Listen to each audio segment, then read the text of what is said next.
Hello again. My name is Gabby. I'm an English HGI teacher at Moreno Valley, and this is going to be a video on English 11A, Unit 5, Performance Task 1. So if your teacher prints you out your units, it's going to look like this. This is a study guide. This is not necessary for what you're doing. This is in regards to the test. Which instead you'll have an alternative assessment. So if you look here on your whiteboard, that tells you what's most important. Number 1 is Performance Task 1, which is an essential questions essay. Number 2 is the historical investigation report digital slideshow, and then 5 will be that alternative assessment. For Performance Task 2, you want to make sure that you held on to your stuff from Unit 4 because you will be using it for this. So Unit 5 is actually pretty short. There's only about 18 pages of actual content, and a lot of those have a lot of text on them, so this should be pretty easy for you. If you look here, Performance Task 1 starts on page 11, so most of it is stuff that will be graded. So for Performance Task 1, first things first, you're going to read Richard Cory. I have provided a video down below, so you can listen to it as well as read it. You're going to be completing this graphic organizer as you read to help you write your essay. So number 1, what does the title mean? That's really straightforward. What is Richard Cory? Who is the speaker? Remember, speaker and author are different. I could be writing a book, but then somebody else is doing the talking. It's not me as the author, it's Tom as my main character. Or even as a poem, sometimes the author and the speaker are not the same person. So you want to be really careful and try to figure out as much as you can about the speaker. If you don't know exactly their name or something, just tell me what you do know about them. I knew there's somebody who finds this interesting. I know that they are a man. I know that they are upset about this. Something like that. Who is the speaker?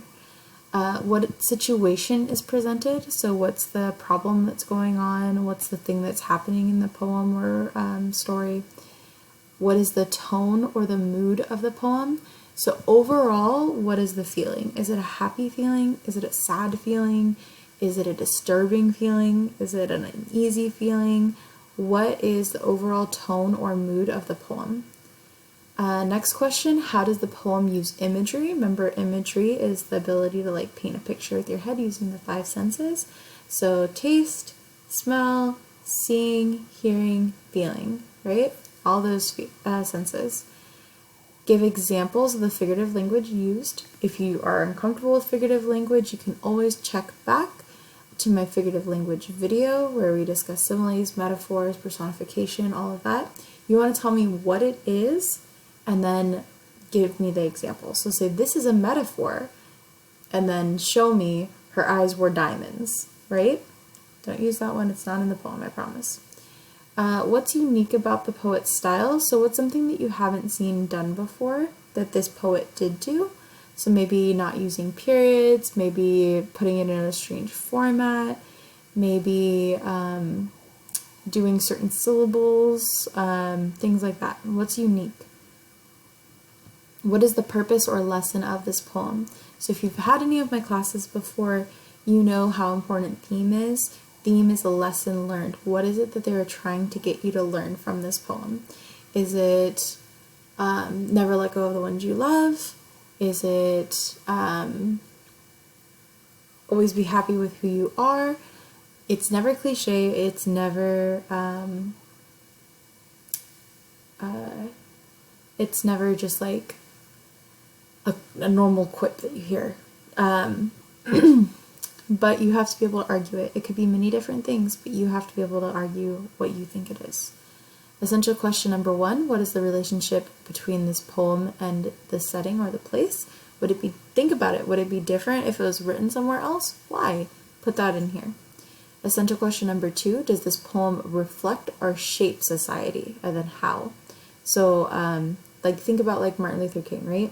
His speeches reflected society's wants to desegregate, right? But it also helps shape society in the fact that it caused change. It caused people to do things differently, right? How does this poem do that? And does it? And then number 3, what makes this poem American? So think about all the things you've learned about American poetry and American traits. How is it this poem makes it American, right? So that is the preface that you're going to kind of use as an outline. So you're going to use that outline to create a 1-page typed essay on Richard Cory. It's going to be 1.5 line spaced, so not double spaced, which I'm a little bit upset about still. 12 point Times New Roman or Arial font, 1-inch margins. So in the poem, in the essay, what you're going to do is you're going to summarize the poem. Because what if I haven't read it? Remember, treat me as if I haven't read anything, I don't know anything. Summarize the poem. What is this poem about? What's happening in it? What makes this poem American? So think about the theme, the style, word choices, repetition, figurative language, American history, culture, stuff like that. What is the relationship between the poem and the place, right? Setting details, familiar characters, experiences. Does this poem shape society, reflect society, or both? And then how? Always try to figure out how. And, like, if they're asking this question, it's usually because they do, so don't say it doesn't. And then what do you like about this poem and why? That should be the easiest section. Don't say I didn't like anything. Find something. I find something to like in everything. You do too, okay? This is only going to be worth 10 points, so it's not too bad. You remember you have to score at least 7 points in order to pass, okay? So go through, make sure you fit this checklist. Did you clearly summarize? Did you give 3 examples about what makes this poem American? Did you discuss the relationship between poem and place? Did you give 3 examples of how it reflects or shapes society? Do you clearly explain what you like about the poem, citing specific details? So you just can't say, I like the poem. You have to say, I like this use of imagery. I like this format. I like this word choice. Something like that. Give me a quote there. Yep, quote. Did you revise your essay to make it clearer and more precise? Did you edit your essay for grammar? Did you do the proper format? So that is performance task 1, and then here's how I'm going to grade it. So remember, you have to score at least a 7, so if you score 2s across the board, you should be fine. If you get a 1 for one of these, it's okay, but more than 1, not passing. Okay, so poem effectively summarized, figurative language, good job. Organized correctly, good analysis with textual evidence. What's textual evidence? Quotes. Yeah, that's right? And then you revised it. And then any points over 10 are considered extra credit. So that's pretty cool. Come and see me for performance task 2 video. Yeah.